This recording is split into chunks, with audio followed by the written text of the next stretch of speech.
Tian is arguably one of the greatest squatters of our current generation of weightlifters, and almost certainly is one of the most aesthetic squatters in the history of the back squat. Tian is of course a great lifter with a silver medalist at the Rio 26 Olympic Games. Today, however, we're going to focus on one aspect of his training, and that is a couple of different things we can learn from his back squat. The first thing we can learn from his squat is the stance with which he chooses to squat with. He has been incredibly consistent with his squat technique throughout his career, and we're lucky enough to have a couple of years of footage of him squatting. Tian has what I would consider the most optimal stance for the vast majority of people. So of course, not everyone will have the exact same stance, and you'll need to adjust based on your limb lengths and leverages. However, for the vast majority of people, you can base your squat stance off Tian's. It's a very good example of what you should strive for. His feet are approximately 45 degrees between straight ahead and a right angle. This slightly turned out position allows the user to balance the need to recruit the quads as much as possible, while also not creating an unreasonable demand on the user's dorsiflexion. If the athlete has their feet turned out too much, this is generally a sign of compensation for poor ankle range of motion. A large turnout of the feet implies a lack of ankle range of motion, which is compensated for with internal rotation of the hips at the bottom of the squat. This compensation allows the barbell to remain within the viable window of balance. However, this large turnout of the toes reduces the amount of ideal quad recruitment. On the opposite end of the spectrum, if our toes are too straight ahead, the athlete may not have the optimal level of ankle range of motion to maintain a fully upright or near upright back angle. What often happens when a lifter has their toes too straight ahead is their knees cannot travel far enough over their toes, forcing a compensation in the back angle due to the lifter's hips not travelling forward enough. Now, some lifters do possess the ability to squat with toes straight ahead, and sometimes they will possess adequate range of motion needed in the ankles, which allows for some of the greatest quad recruitment in relation to maintaining an upright back angle. However, for the majority of lifters, if we squat with our toes slightly turned out, we can achieve an optimal ratio of the ankle range of motion demand versus maximal quad recruitment. In addition, if we use weightlifting shoes, we can minimize the degree of turnout, which will then allow us to use our quads to the greatest degree. The second thing we can learn from his back squat is what he does with his hands and arms during the squat. One of the most common mistakes in the amateur lifter squat is a change in posture during the squat. This can be caused by several factors, and one of these is due to the incorrect placement of the hands and arms in the setup, and then what their hands and arms do during the squat.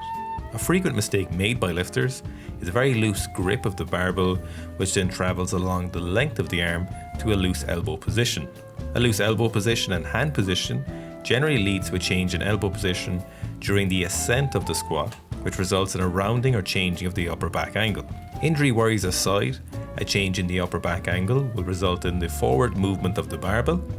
If the barbell moves too far forward, this will tip the scales and force the lifter to miss the lift or drop the barbell forward. Forward movement of the barbell will reduce the engagements of the quads due to a rearward movement of the hips, which results in an early opening of the shin angle, which will then result in reduced quad engagement. The best area to focus on here is to focus on the most optimal grip which you can use, generally trending towards a closer grip, then focusing on maintaining or squeezing the barbell in your hand while maintaining a straight wrist angle from knuckles to elbow. The elbows, however, should not point straight down to the floor, but should be at approximately a 45-degree angle with the barbell. A forearm angle that is too vertical will overstretch the muscles of the upper back and leave the lifter vulnerable to rounding of the upper back due to an inability to maintain the thoracic muscles in a contracted position. The third thing we can learn from Tian's squat is the level of quad recruitment he uses throughout the lift. There are several reasons we want to do this during the high bar squat, especially as weightlifters.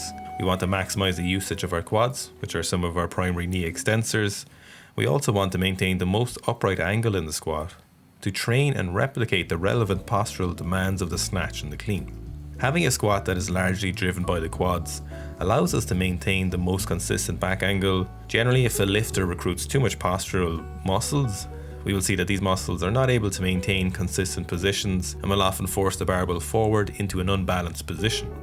When we use a largely quad-driven squat with strong postural muscles, we can maintain a solid upright position, which allows us to consistently and repeatedly hit heavy weights for more reps, which is generally our goal. If we watch his ascent from the bottom of the squat, we will see some small knee valgus, which is a solid indicator of quad recruitment, coupled with the fact that we see a relatively forward shin angle as he begins to rise from the bottom. In lifters with less optimal technique, we will often see an immediate rearward movement of the knees as they begin to squat up. To practice this in your own training, focus on a large amount of quad recruitment in the descent of the squat, but also on driving your knees forward as you begin the ascent of the squat. This is not to make the mistake of also not being aware of where your hips are during the squat. While the hips do break at the same time as your knees during the squat descent, we need to be consistently in control over the hips during the squat. We need to let the quads be the primary drivers.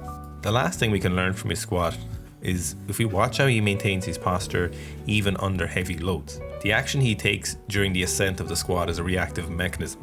While he still maintains those technical parameters we previously outlined, when he reaches a tough portion of the squat, he's already driving himself into the barbell and overemphasizing the extension of his upper back muscles and maintaining his grip on the barbell. Frequently we'll see beginner lifters squatting with correct positions at the start, but as soon as they begin the ascent, they will lose positions and lack the ability to maintain these positions as they complete the back squat. In Tian's case, he aggressively drives into the barbell with a slight rearward head movement to maintain his upper back position, which allows him to keep the barbell in place while also keeping his upper back musculature in a good position. Now, while I don't recommend the rearward movement of the head, I do suggest that you become familiar with the whole body recruitment needed to squat heavy weights with the most optimal technique. This is a skill that takes a period of time to learn, but the first steps in learning this is becoming distinctly aware of where you are when you're squatting and how much effort it is required to fight these heavy weights and maintain good positions. It is not enough to know these positions, but you must actively force them at the heaviest of weights. If you're interested in squatting, head over to seekastrength.com. It'll be linked below to get our Road to Anywhere squat program, which is now famous or infamous depending on how many times you've run it. We've had people run the program up to 5 different times.